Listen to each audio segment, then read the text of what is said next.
Huh? What's all that, Brooksy? That's what the letter says, George. Wristlets? Those old-fashioned things like a glove with no fingers. Keep your wrists warm. Oh, yeah. Well, who wrote this letter? What's the signature? There isn't any. Heading? Isn't any? Well, pretty simple, I guess. Just a mix-up of mail. One thing I know. I'm not Aunt Bess. I thought you'd enjoy it, that's all. Now we can get back to our own knitting. The next letter... Hey, don't tear that thing up. Why not? The envelope, let me see. George Valentine, proper address. So whoever wrote this thank you note also wrote to me. Then got the envelopes mixed. Absent-minded professor, maybe. He sounds sort of stuffy. Yeah, that's probably a man, all right. And the words he uses. He's sure not young. Butler and maid. Might be wealthy.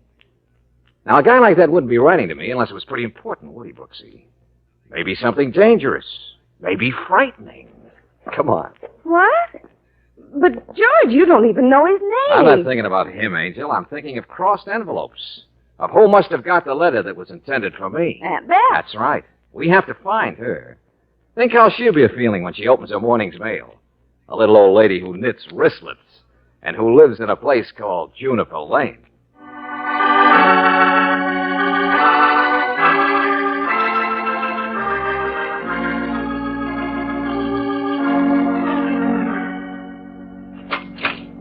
Sure it's Juniper Lane, Bud? What'd you think it was? Berkeley Square? Well, at first we didn't even realize it was right here in the city. Bounded on the north by Industrial Street, on the south by Noise, Gasworks to the east, and the west is too smoky. Yeah, I get the idea.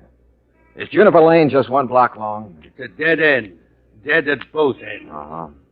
Now, you own the only store on this street. The rest are all brownstones. So maybe you've heard of somebody's Aunt Bess. Everybody's Aunt Bess. What? Huh? Bess Botwell, the good Queen Bess, used to run a millinery shop. Always claimed she made a hat for Queen Mary. Well, go on. Yeah, great little lady. Lives at the head of the street, number 1. Aunt Bess owns Juniper Lane, Mac. Well, come on, Brooksy. Let's visit the Queen Bee.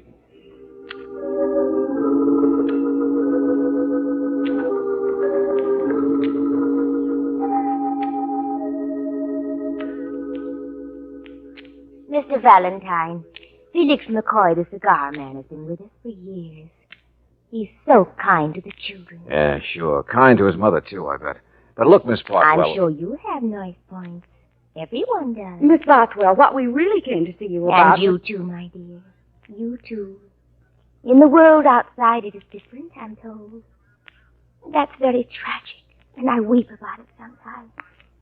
I can't help it. But somehow the tears come out happy in Juniper Lane. And then I find myself laughing. Miss Botwell, all I came here to ask you was How if you... could you understand about Juniper Lane? Oh, you've never seen the tree, have you? Look, would you... What tree, Miss Botwell? Why, the juniper tree, of course. It used to be on the street, but now it's on the window. I put it there. On the window? Yes, of course, I'll show you. It's much nicer. There. I painted it there on the glass. It's the greenest tree in the city. That's what I'm told, though I've never been there. There were lots of trees on this street long ago. Miss Bothwell, it's a beautifully painted juniper, all right, but may we talk about your knitting? Knitting wristlets? Oh, there it's happened again. I might have known when you came in asking for Miss Bothwell. But I like to pretend I have friends, too. That I am important, too. And though I don't really want to be. It's my sister who knits, Mr. Valentine. It's Beth. She's the wonderful one. Oh. Well, may I see her, please? Of course. She's in here. Oh, I'm sorry. Oh, but this is her bedroom. She's not even awake yet. No, my dear. It's quite all right. Beth is dead. Wow, she was sleeping. It's difficult to keep your mind on things sometimes. George, what was it? Is there anything... Her neck. She's been stabbed. Yes, the knitting needle. I saw that just a few moments ago. I thought she was asleep, too. Oh, I'm so glad you came, Mr. Valentine. I've been all alone here, just staring at the juniper tree. Just wondering what to do.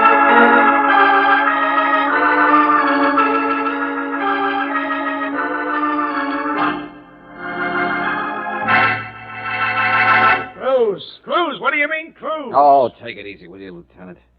What time did the doctor say she died? Sometime before midnight last night. But look here. Her room's at the head of the stairs, and the front door down there is always left open. And in this neighborhood yet. So anybody could have walked in, picked up the needle there?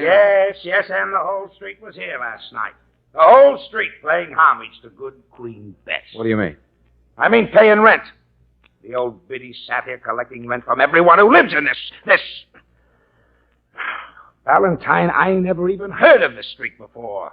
This relic, this down at the heel. Yeah, the kind of a place you get unsolved crimes, I know. Yeah, there's nothing to go on. And that wacky sister, Miss Bothwell, sitting in there, won't talk about anything except how nice old Bess was. How nice Felix Hey, Riley. is.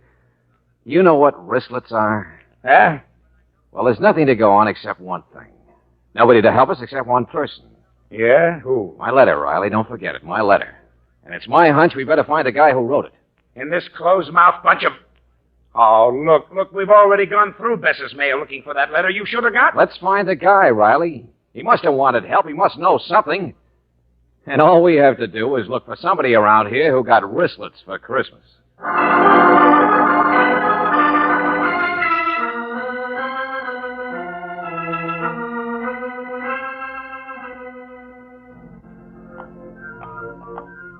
George? Oh, it's no use, Angel. Queen Bess always gave everyone in Juniper Lane wristlets for Christmas. George, come here. Down these steps, Ah. basement apartment. Yeah? Listen. Fugitives Listen from to the the man. junkyard, that's all you are. Holding out your trays, my good and faithful servants. Now, don't you answer me. No, don't you ever answer me. Without food, you won't speak. You never speak. Rusty, Dunn, the butler of my bidding. You're laughing at me, aren't you? Laughing at... Oh, I don't blame Servant, you. I blame Butler, me. in the thank you letter. Remember? Come on. Well, and to what do I owe the honor of this intrusion? Income tax, census, the Fuller Brush Company? The name's George Valentine. Oh, I'd about given you up, Mr. Valentine. Come in. Your letter got crossed. But you are the one who wrote to us, aren't... Oh, What troubles you, young lady? well, there's nobody here. We heard you talking to... Oh. Printing presses. Two old-fashioned printing presses. Permit me. The butler and the maid. Oh. Newspapers all over the floor. The Juniper Lane shopping news. But look at the date. July 2nd, 1916. The last beautiful days of Pompeii. Look at the artwork on the heading. There were trees on our street then, you see. Stores and children. Even a newspaper published by a young fool. Stevenson Sproat, editor. That's you, huh? Stevenson Sproat, part-time printer of greeting cards, occasional racing sheets of bills due for the Queen. My two faithful servants here.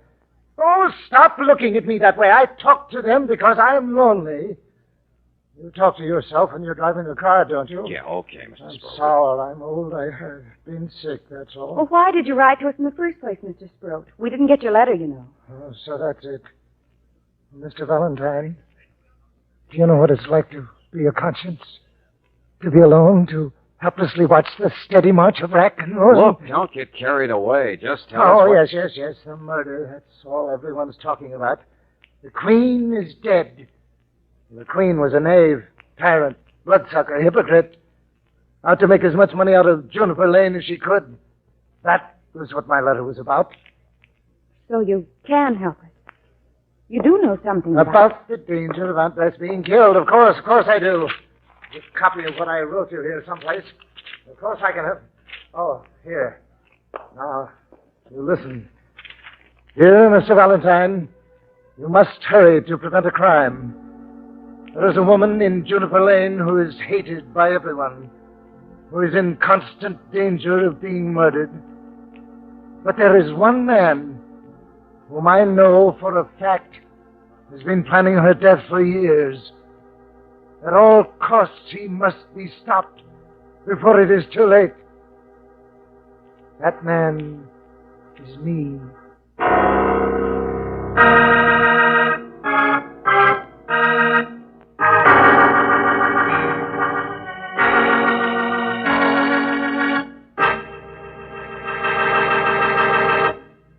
We'll return to tonight's adventure of George Valentine in just a moment.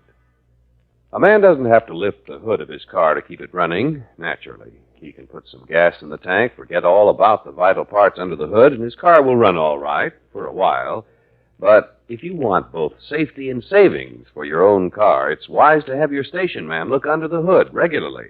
At standard stations and at independent Chevron gas stations, the under-hood checkup is part of their protective service. That's when they catch a worn fan belt or a leaky radiator hose, things that might lead to major repair bills. Another example is regular oil check. Maybe 9 times out of 10, they'll tell you your oil is at the safe level. But when fresh new oil is needed to avoid costly engine damage, that's when protective service pays its own way many times over. A few minutes of your time tomorrow for an under-hood checkup may save you hours of delay and expense the day after. So why not stop at an independent Chevron gas station or at a standard station where they say and mean we take better care of your car.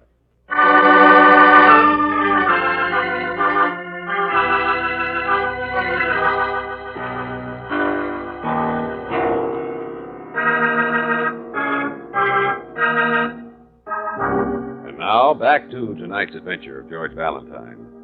Juniper Lane, a few good people, a few bad, a little excitement Saturday night. Oh, yes, and if you live on Juniper Lane, you get a pair of knitted brown wristlets once a year. Doesn't sound important, does it?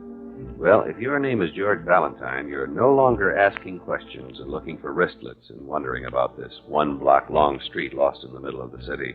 Now you have begun to find out. And according to Lieutenant Riley, you found out quite enough. Well, it's plenty good for me, Valentine. Plenty good for me. Well, of course, Mr. Sproat had the opportunity. Miss Brooksy not only had the opportunity, he had the time and the inclination. And besides, he told you he was going to kill Aunt Bess in that letter to you that got lost, didn't he? Yeah, that's what he said, all right.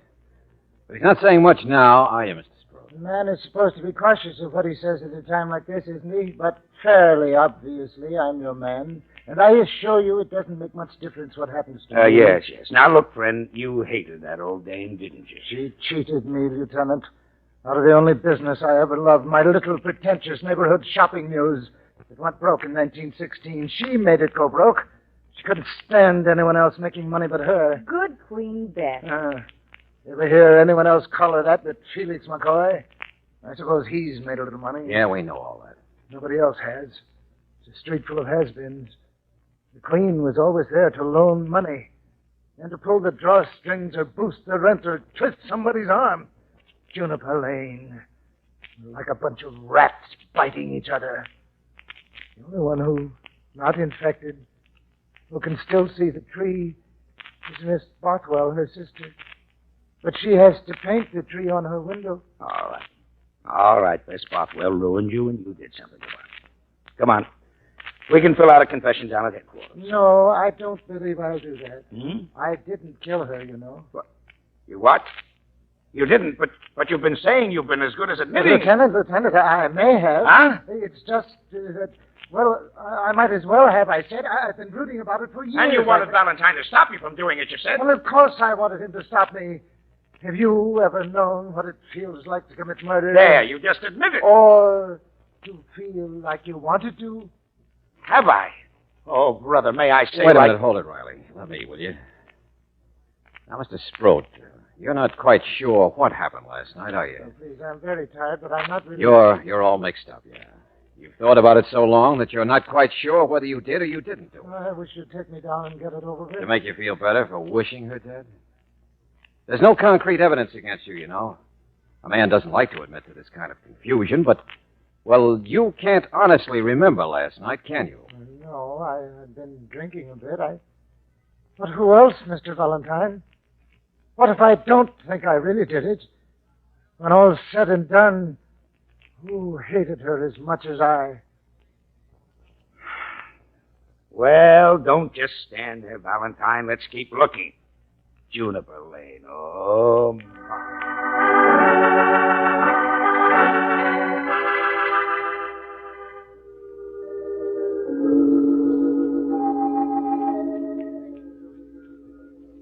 Miss Bothwell, please, you still haven't once mentioned a single thing that happened here last But night. how could I, Lieutenant, when I wasn't even here? What's that? Poor Stevenson's cold has been so bad, you know. And I never could enjoy those people tramping in and out, looking unhappy. Wait a minute. You were with Mr. Sproat last night? Of course. To take him a good book and perhaps play a game of pinochle to cheer him up a bit. He's really my only friend, my only close friend here. Faces have changed. But he never once mentioned that. How sweet of him. He only mumbled a word or two. He was so tired. So I tidied up a bit and put his bottle away, and then I read the book myself. Until when? Oh, no later than 1 or 2 o'clock. Oh, well, really, there's nothing wrong in it. A woman of my age. And the doc said she died before midnight. Oh, Valentine, now the barn door's really wide open. My, what a nice expression. Hey, wait a minute. My letter, Riley. It was sitting there on the hall table. Anybody walking in or out of the house could have seen it, right? Seen it and maybe capitalized on what we know was in it. Yeah. Sproat's worry about killing her, sure. Blame it on him and he'd make a good fall guy. Only how in the name of... Yeah, Brooksy. Come here. The bills, those collections Beth was making last night. They were by our bed. Yeah? I checked them against the police list of the neighborhood, and there's only one name that's missing, that there's no bill for. Yeah? If his bill is missing, then he might have been the last one up here. Who? Felix McCoy.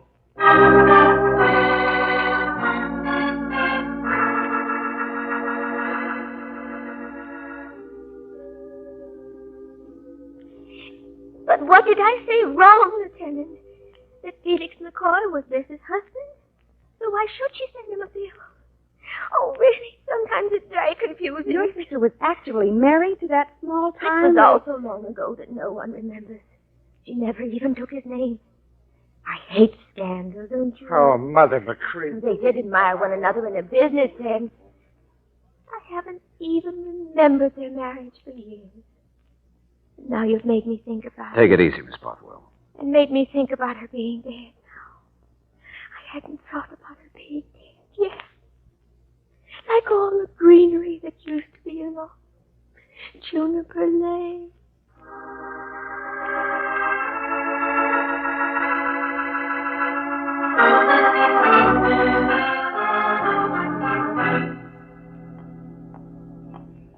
It's pretty late. He's probably in bed by now. Well, this outside stairway will take us to McCoy's apartment. It's on the second floor. You know, George, it would make a lot more sense if it's a person like Felix McCoy. Yeah?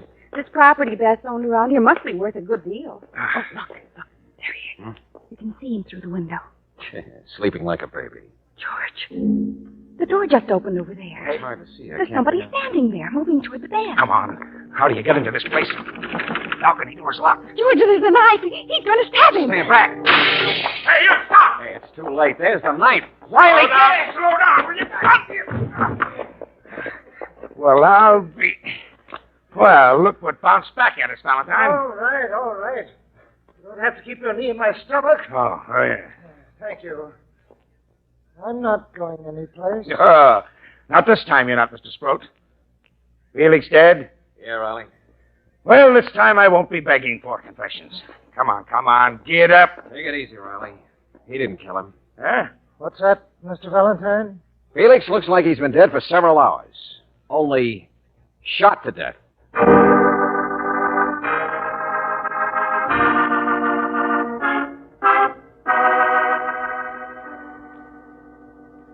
Yeah, Riley, this gun was lying here on the floor. Whoever did it pumped all 6 shells into Felix and then pulled up the blanket. Juniper Lane, the whole place is crazy. Yeah, that's been bothering me, too. Huh? Yeah. I mean, like Sproat in there with Miss Brooks. He knew where we were, yet he came up here to stab Felix. Felix was Bess's husband. A long time ago, but I suppose it still sticks. I'm not sure I like the way it ties together, but it does, and it all points to Miss Boswell. Stroke, come on in here. Go ahead, sit down, Mr. Sprout. Now look, my fanatic friend. You hated Aunt Bess, but you didn't hate Felix here, did you? No, he didn't. Come on, answer me. You came wandering up here to kill him. Now, you didn't care whether you were caught or not. Why? All right, I'll tell you why if you answer just one question. Who were you with last night till after 1 o'clock? What's that? Were you with somebody in Wide Awake playing pinochle? Why, yes, Or, did you fall asleep earlier after a drink and, maybe somebody brought you a book? Well... Look, it's no use, Mr. Sprout. You don't even know where you were supposed to have been. You haven't even heard the story she made up yet. That alibi she made up for herself. Lieutenant... You're not helping Miss Bothwell anymore. You're a big, noble guy. You knew there wasn't any evidence on the first murder, so you figured that if you got caught for the second one, you'd hang for them both. My life is worth very little, Lieutenant, but she... Sure. In your own mind, you'd be the hero who got rid of the wicked witch of Juniper Lane and her shakedown husband. Only I've got a job to do, my friend. I have nothing to say. I'd like to talk to Mr. Sprout alone, Riley. Huh? So go on over to Miss Bothwell's place, will you? I'll meet you there. Okay, I've got all I need. Now, what can either one of you expect me to say, Mr. Valentine? Miss Bothwell is my friend, my only friend. I wouldn't waste any time with any of that Juniper Lane stuff, Sprout. That brooding about murder. What's that, Mr. Valentine? Well, Lieutenant Riley swallowed it, hook, line, and sinker. And why? Because it would never occur to anybody that a guy'd be crazy or smart enough to stab a body that he'd already shot. Well, what are you talking Now, about? just stay where you are. To start out with, you mixed up a couple of letters, only you mixed them on purpose. You wanted me to walk into this thing to meet poor Miss Bothwell, to get the setting. The Juniper Lane malarkey that doesn't exist except in her mind. And in the stuff you fed me. Oh, I don't understand. Her sister Beth... Bess was an old biddy. Probably no better and no worse than a lot of other people. Felix here was a tramp. But even he had his points. But they had dough, didn't they? Yeah. That's what it was all about, Sprout. Simple, hard dough. Mr. Valentine... I said stay where you are. This is a gun you're looking at, mister. Remember it? The gun we found here, so don't come any closer. Okay, step one. You killed the old biddy. Her next heir was a half-forgotten husband. Step two, you killed him. You don't know what you're talking about. There's nothing you can prove. Step three, you kill Felix again and get caught. So the whole thing will hang where you want it to hang, on the next heir to the money, Bess's sister. And you, her noble, her only friend, would get that money about the time Miss Bothwell went to the chair or an asylum. Now stand still, I said. Who else would she leave her money to but someone who tried to save her? I've heard enough, Mr. Valentine. You picked a nice little lady for a fall guy. So peculiar she could never defend herself. I suppose you're different. I'm in better physical shape than you might think, Mr. Valentine. You won't be if you get one step closer. I'm warning you. You're just guessing, my friend. There is no evidence. I'll get you. I've got a knife. Yeah. It was just a guess until now. Until you did something no man in the world is brave enough to do. You kept walking straight toward the gun that did away with Felix McCoy. When only his murderer would know the gun's harmless. That all the 6 shells had been fired. Oh, you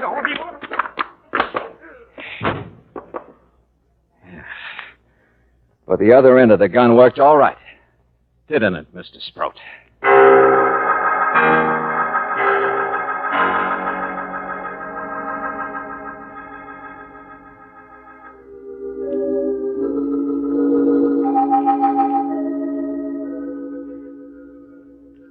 Mr. Valentine, I'm quite sure. Please, Miss Bothwell, that alibi for Mr. Sprout wasn't true, was it? It's the only thing that doesn't fit. Oh, it wasn't very nice of me to lie. But he asked me to. Yeah, sure, we understand. Do you? You're so much younger than I am. You have so much more time left to understand about the world. The world is just the same as your street, Miss Bothwell. No, it isn't. There's no place like Juniper Lane. It must be perfect. And everyone in it must be good. That's why I lied for Mr. Sprout. Mm-hmm. Is it wrong for a lonely old woman to fool herself? I know that I painted that tree there myself, Mrs. Valentine. But if you stand right here, the tree's on the curve. And if you stand over here, it's farther down. Sure. All the trees you want in Juniper Lane. Well, you stick to making believe, Miss Botwell. It's nice.